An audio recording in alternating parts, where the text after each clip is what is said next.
সবার আগে একটা জিনিস বলছি, যে কাজটি করবেন না, অর্থাৎ করবেন না কবে, মানে আগামী কাল 9 জুলাই থেকে 13 জুলাইয়ের মধ্যে, মানে মঙ্গল, বুধ, বৃহস্পতি, শুক্র, শনি, এই 5টা দিন, এই 5টা দিন যে কাজগুলো অবশ্যই করবেন না, বা আপনি তো করবেন না, মানে যে ব্রত ধারণ করছে সে যেমন করবে না, বাড়ির অন্যান্যরাও করবে না। কি করবেন না?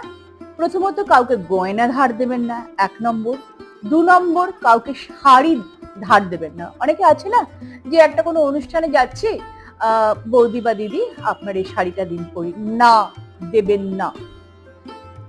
বা অনেকেই আছেন যে সাদা শাড়ি, বা বিধবাদের শাড়ি রয়েছে বাড়িতে, তো তার সেটা রেখে আর কি করবো, ঠিক আছে দিয়ে দিন, না, কোনোভাবেই দান করবেন না, শাড়ি দান করবেন না। 2 নম্বর। 3 নম্বর যেটা হচ্ছে বেলনি